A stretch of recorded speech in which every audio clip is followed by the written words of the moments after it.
Good morning, everybody. Welcome to another episode of Health Discourse with Sushant and Sakshi. So, today we will be talking about oral health, and our focus is going to be about, oral microbiome because, what we have seen that currently these days in the market, there are so many products and so many claims that some products they kill up to 99.9% of germs. So, good morning, Sushant. Welcome to this episode. And let us begin with first understanding that why oral diseases are increasing among people despite having so many products in the market. Okay, a lot of these products, whether it's mouthwashes, toothpaste, oral hygiene products, right, all work against the tiny little organs which are there to protect us, the oral microbiome. So for people who may not know, right, uh, we have microbes in our mouth, right, and these microbes are not as much diverse as gut microbiome is, but it is much more dense than gut microbiome, right? And these hold key to a lot of oral health issues and even systemic health issues, right? So you may surprised to know that a lot of these microbes in the mouth can even make us develop hypertension, cardiovascular disease, type 2 diabetes, erectile dysfunction, dementia, a lot of these issues, right? Despite of all these products, uh, why we are actually suffering from oral diseases, right, is we have to go back fundamentally to some important aspects. One is, our toothpaste, right? So when we look at toothpaste, there is a lot of fluoride in our toothpaste. There are a lot of fluoride in our municipal water supplies, right? There are a lot of fluoride even in mouthwashes, right? So the problem is this fluoride which is not found inside our body, which is not a neither a vitamin, not a mineral, right? So this is something which goes back to a few decades back when some scientists found that these fluoride would help in having fewer cavities, right? So that was the reason, fluoride was start putting in municipal water supplies, right? And uh, that did a lot of damage, right? So a lot of fluorosis happened. So again, if you are taking too much of fluoride, probably you have that brown spots on your teeth, right? And again, you have to understand that fluoride is, as I mentioned, is not a mineral. It is an antiseptic. It is antimicrobial substance, right? So, that is one of the reasons why we are putting fluoride. But if you see, uh, fluoride is electronegative, right? So it is actually, it combines with a lot of other minerals such as, phosphate, phosphorus, right? Calcium, sodium, right? And it actually uh, penetrate down in your teeth, in your enamel, and that creates a lot of trouble, right?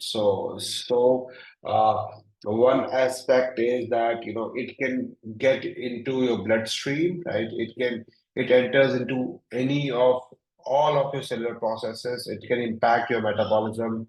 It can cross the blood-brain barrier and reach to brain where it can impact, your brain development in child, the IQ levels in child, right? So there was a research which was found that people who there's an inverse relation between fluoride and the brain development of the child, right? So essentially, if you're taking too much of fluoride, right, it is actually cause impacting the lowering the IQ of children, especially in male child. It is twice as much as female child, right? So that's again a research which came, right, and again it is not biocompatible, right? So it kills a lot of germ. It disrupts your oral microbiome, right? And again, it is said to even cause arthritis. It enters into pineal gland, and It is said to reduce your melatonin levels, right? So you have sleep issues, you have low thyroid functions, you have pain, even increased risk of bone cancer, right? Arthritis, right? So brain issues, IQ issues, right? It's a neurotoxin, so there's a lot of neurotoxicity. It triggers a lot of production of ROS, reactive oxidative species, which is oxidative stress. So that triggers a lot of inflammatory activities inside the body, right? So one of the reason is again uh, fluoride, which is found in all toothpaste, right? And another aspect which have to be considered here is that you know it creates your environment of your mouth less acidic, right? So when you're it's sorry, it means it makes more acidic, right? So it reduces the pH level, right? So when it's more acidic, it becomes a breeding ground for a lot of pathogens, and then there's a lot of inflammation which triggers, right? So fluoride reduces to the extent of saliva pH level of 4.5, right? So that is something to be really worried, and fluoride is said to disrupt oral microbiome, as I mentioned. So it is said to cause a lot of metabolic health issues as well, such as elevated blood pressure and a lot of these things. Right? So that is one of the reasons why we may have less cavities, right? But in an individual, because this said people, doctors and dentists assume that it is going to cause less cavities, but it has determined impact on various metabolic processes inside the body.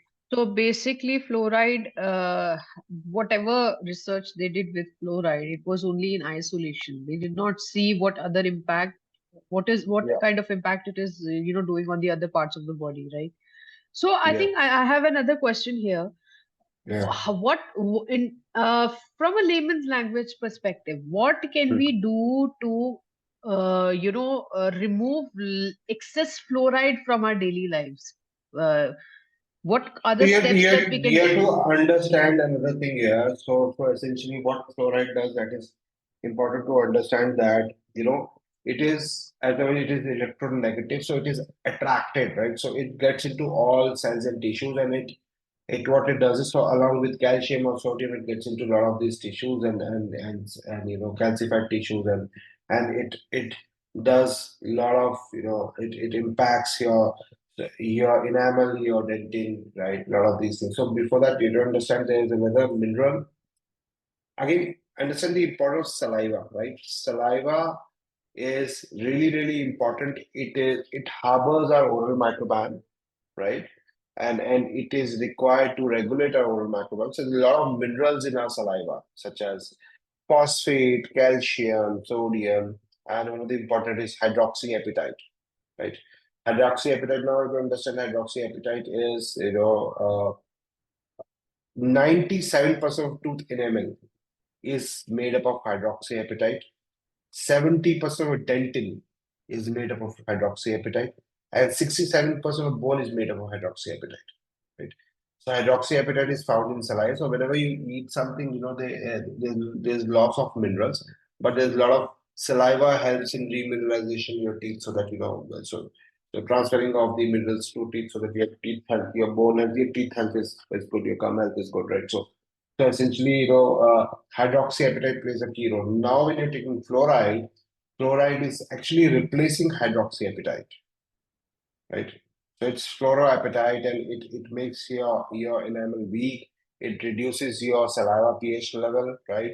And at the critical pH level between 4.5 to 5.5, your biofilms, right? Again, it's a structure inside your mouth, which if it's more, it triggers a lot of this inflammation. It is like a den and cave for these microbes to stay to support each other. There's a lot of biofilms, so there's a lot of this growth of pathogens and also. So biofilms actually start converting your processed carbs and your sugar into acid, right? It makes acidic environment, and it leads to growth of a lot of pathogens, right? So that is again, important to understand that our body does not have fluoride, our body naturally has hydroxyapatite, which is required for maintaining the balance of oral microbiome, for maintaining the healthy tooth, healthy oral health, right?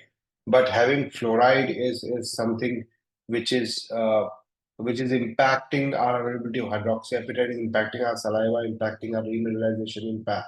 It is directly weakening our enamel, so there is a lot of issues of oral health, right?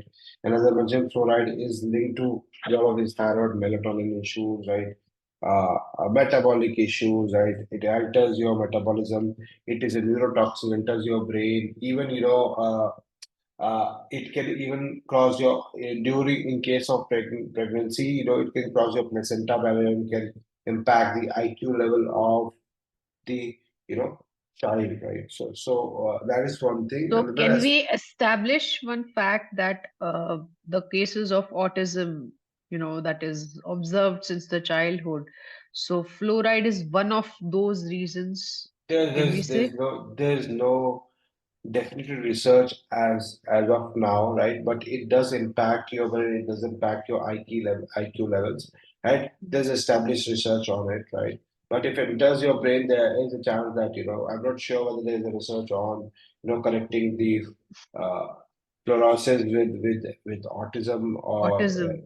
right or Since dementia. I'm not. what we have seen that it starts at an early age. I mean, among children, it is visible during, first, during the critical first and second year of their See, development, right? see, I'll tell you what is So, happening is I'm not sure that this happens in India, but there's a lot of these paint on the teeth, garnish of the teeth, right, of fluoride, which is done, right, to, on the assumption that fluoride is required for healthy teeth and bone, healthy teeth, right? So that is again, that is not natural. So if that is consumed, absorbed, or that is. So that can trigger, it can be absorbed by child during childhood, can be absorbed by pregnant female, incidentally by mistake, so that's huge of fluorosis which enters your teeth, right? And it actually travels, it enters as I mentioned, every cell tissue, right? It can impact virtually every single, biological process inside the and body. is it also impacting your immune system, which is very important to Yeah, know? yeah, yeah. So it enters as the cellular tissue triggers enteral inflammation. It can impact, your immune responses as well, right?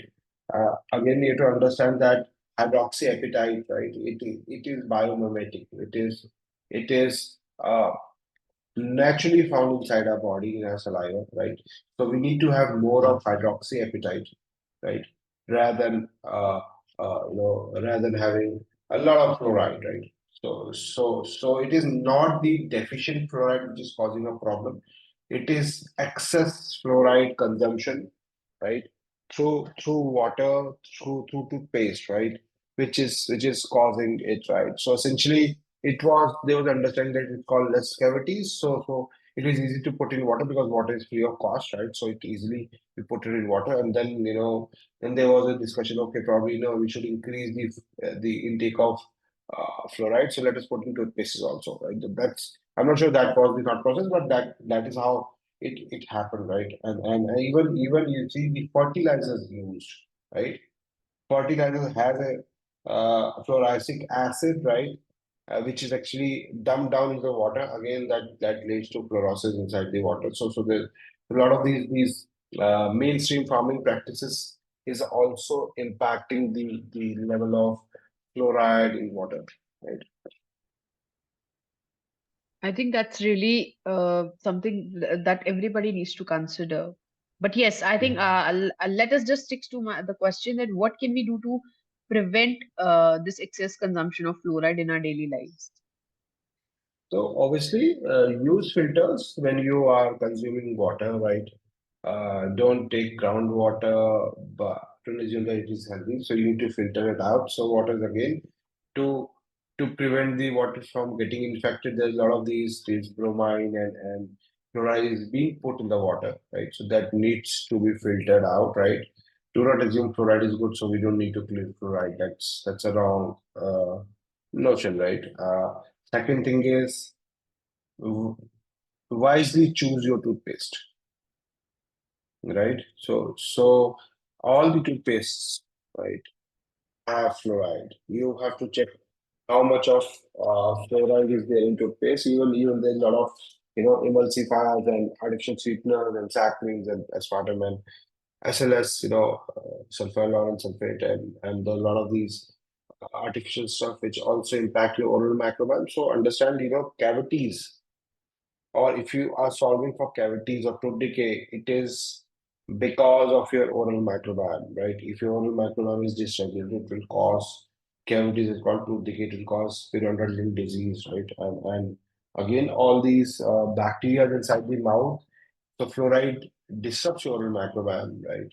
So a lot of these bacteria could secrete certain metabolites which would cross your blood-brain barrier, could impact your brain health. It will go to your other parts. It can impact your insulin signaling. It can reduce the nitric oxide production, which is required for which is a vasodilator, which helps you regulate your blood pressure. So there are a lot of multiple issues which come into play. As I mentioned, it alters your metabolism. It enters your silent tissues, right? So fluoride is should be a complete no, right?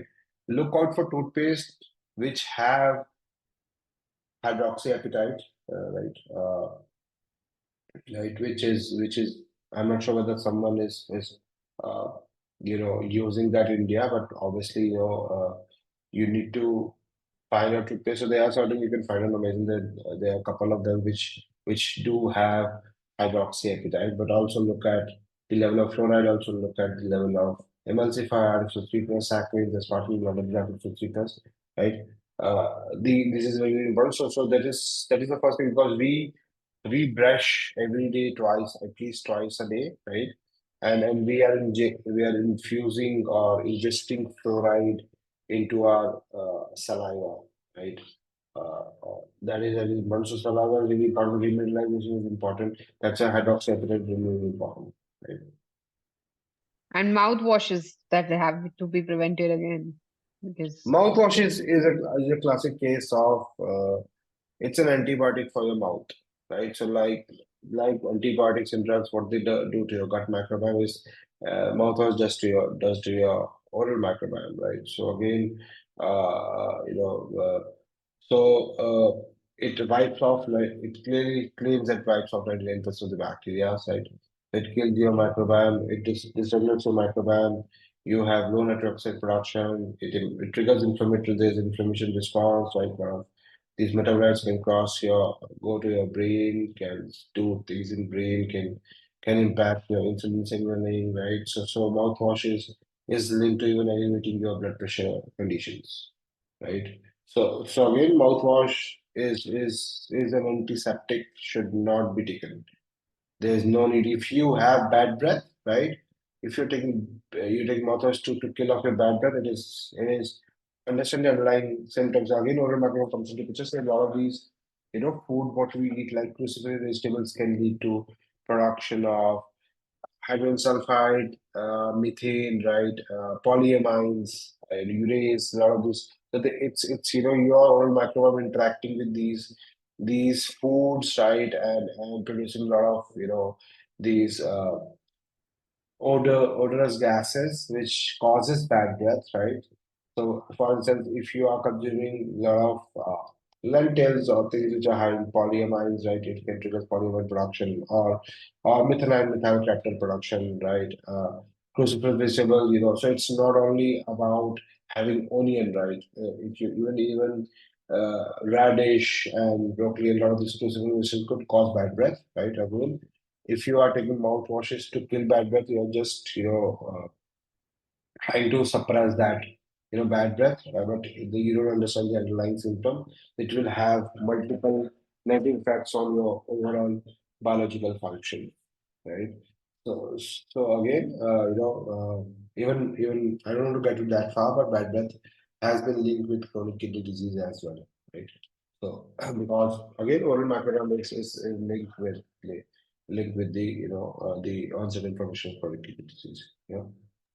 I think these are some really useful insights that you've given.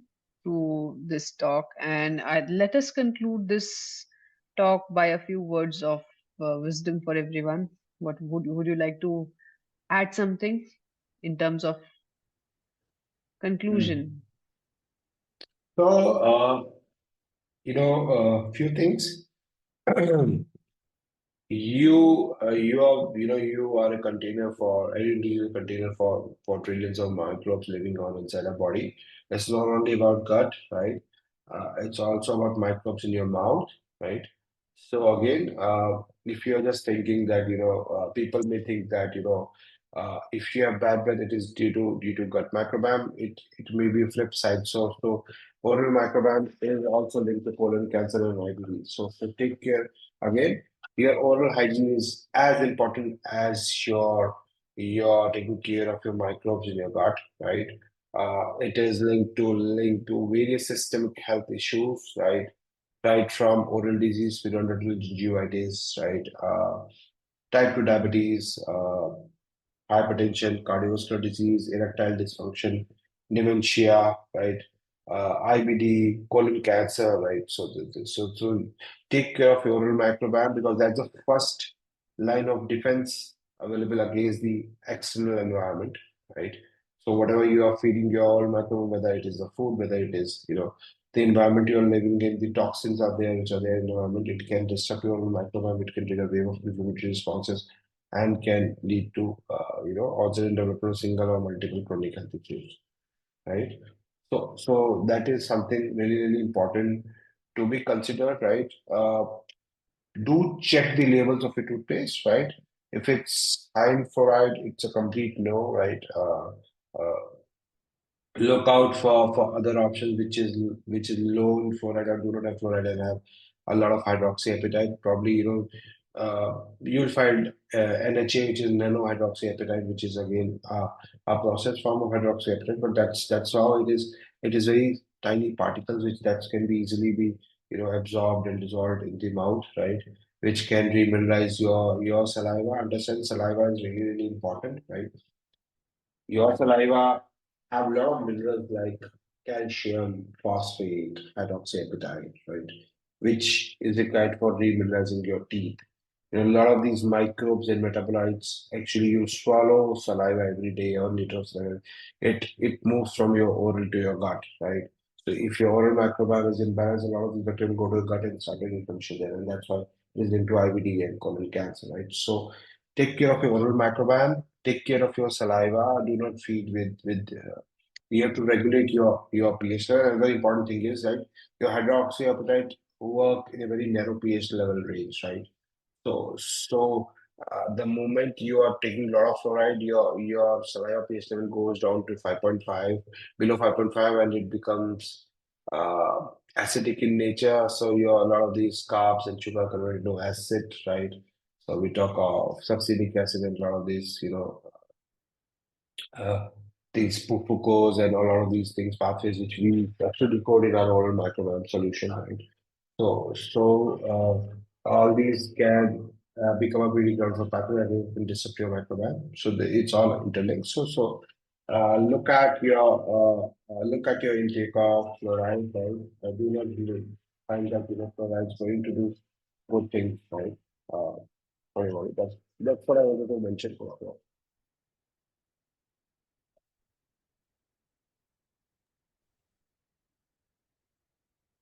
So let's finish the talk and thanks Sakshi for this talk and probably this will help a lot of people in understanding you know how to maintain a good oral hygiene.